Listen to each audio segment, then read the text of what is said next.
Bismillah, salatu wassalamu rasulillah wa ala alihi wa sahbihi wa mawala wa ba'du. Salam yang terbaik, salam para malaikat kepada para calon penghuni surga. Assalamualaikum warahmatullahi wabarakatuh. Alhamdulillah, ketemu lagi bersama saya Erik Yusuf di Kamilau Ramadan SILC Lasik Center. Kali ini kita akan membahas pentingnya kesehatan ya dalam Islam. Di episode yang lalu kita sudah membahas juga tentang sehat itu mahal, sehat itu nikmat. Nah, karenanya kita akan membahas betapa pentingnya kesehatan tersebut. Apalagi di dalam Islam itu segala sesuatu yang membuat kita sehat. Ada doa wa'afiatan fil jasad ya, kita ingin diberikan kesehatan jasad yang afiat itu agar supaya kita bisa menggunakan kesehatan itu untuk beribadah kepada Allah. Ya. Kan ibadah itu hablum Allah, hablum nas. Bagaimana kita bertahajud kalau kita nggak sehat? Bagaimana kita berzakat, berinfak, sedekah, ya kan? Kalau kita nggak sehat, gimana kerja untuk dapetin itu semuanya? Kan iya nggak? Ya kan?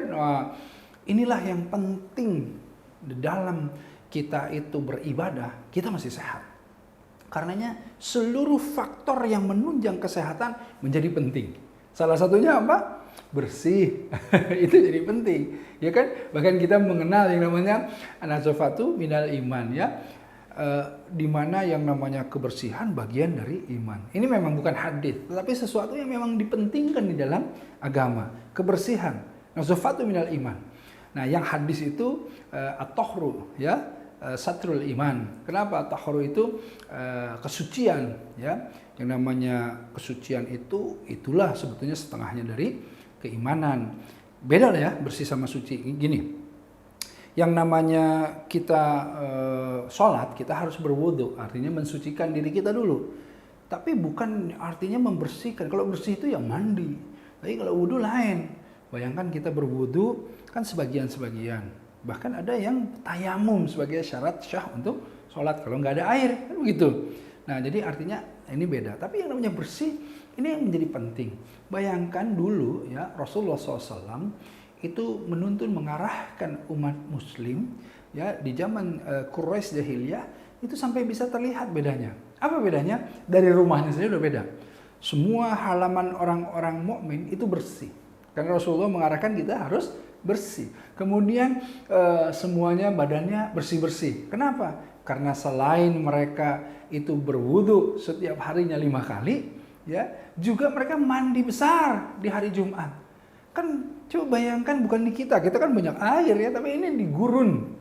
Ya, di negeri gurun pasir yang air itu sulit, tetapi kemudian diutamakan yang namanya orang muslim harus mandi besar setiap hari Jumat. Dan apa? Dan diwajibkan untuk apa? Berwudu, ya kan?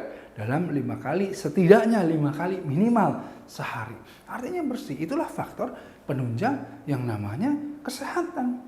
Nah, kalau kita lihat ya betapa sehat itu menjadi penting, ada sebuah kisah yang menarik ya. Kisah di zaman Khalifah Harun al-Rashid. Ya, jadi ada seorang namanya Ibnu Samak. Ibnu Samak ini seorang cerdas yang nyentrik lah gitu ya. Yang kemudian berilmu, orang alim tentunya. Kemudian yang datang atau didatangi oleh Harun al-Rashid yang meminta nasihat.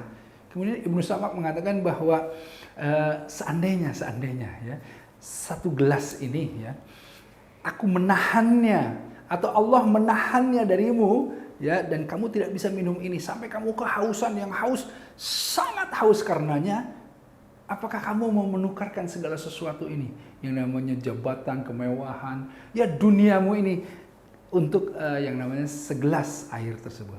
Tentu kata Harun al-Rashid, kalau orang itu akan mati, dia akan menukarkan semuanya. Oh, baik. Nah, kalau kemudian minuman ini silahkan diminum. Setelah diminum, kalau seandainya Allah menahan ya, yang namanya air itu tidak bisa keluar darimu walau setetes saja, apakah kamu mau menukarkan segala sesuatu yang kau punya ini, dunia maksudnya, dengan tadi mengeluarkan segelas air tersebut dari tubuhmu? Ya tentu kami ingin, tentu aku ingin, kata Khalifah ya Harun al-Rashid, untuk menukarkan itu dengannya. Oh, kalau begitu kata Ibnu Samak, ya, betapa kita itu sangat bersyukur terhadap apa yang nikmat yang telah diberikan oleh Allah. Ya, bahkan segelas air pun kau mau tukarkan itu. Bahkan segelas air yang sudah masuk ketika terhalang karenanya kamu tidak bisa mengeluarkannya, kamu pun mau menukarkan dunia karena itu. Berarti betapa nikmatnya sehat. Ya kan? Sehat itu ketika kita itu tidak memahaminya, kita biasa-biasa saja. Tapi ketika kita memahaminya, sesekali Allah kasih yang namanya penyakit agar supaya kita paham bahwa ketika sakit yang tadi kita tidak bisa mengeluarkan air misalnya, kita mau bahkan menukarkan dunia dan seisinya hanya untuk mengeluarkan air dalam tubuh kita. Coba bayangkan, subhanallah, ya kan?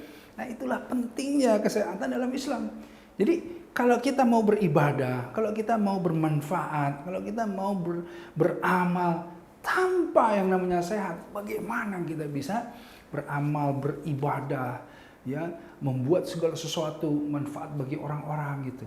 Nah, penting sekali. Karenanya jaga kesehatan.